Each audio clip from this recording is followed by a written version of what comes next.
কিন্তু আসল কেউ যেন আঙ্গুল না দেখাতে পারে,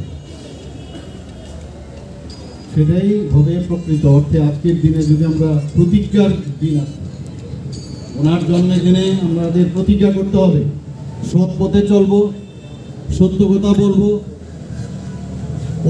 অসৎ সঙ্গ ছাড়বো, তবে আমরা আগামী দিন আমাদের যে আসল উদ্দেশ্য স্বামীজি যেটা বলেছেন সেই দিকে আমরা তবে গিয়ে আমরা বুঝতে পারবো। This is very important.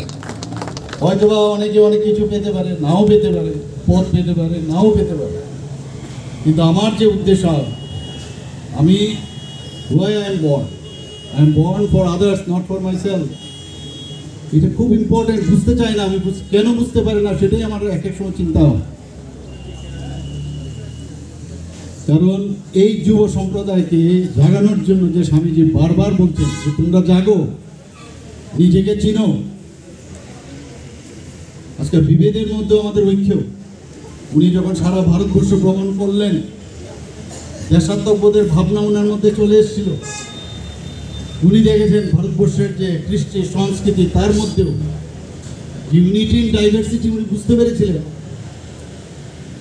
উনি খুঁজছিলেন ভগবান কোথায়, ভগবান কোথায়। উনিও হি ওয়াজ অলসো ইন ডাইলেমা। আমরা সবাই জানি ওনার সম্পর্কে যখন পড়তে যায়, শেষ পর্যন্ত এমন এক গুরুর সন্ধান পেলেন। This is very important. কে তোমাকে পথ দেখাবে আগামী দিন, কার কথায়। শেষ পর্যন্ত উনি কি করলেন? শিষ্যত্ব গ্রহণ করলেন। আমরা সবাই জানি রামকৃষ্ণ পরমহংসদেব। উনাকে স্মরণ করে চিকাগোতে যখন উনি বক্তব্য আরম্ভ করলেন, তারপর সবার জানা কি হাততালি শেষ নেই সেখানে।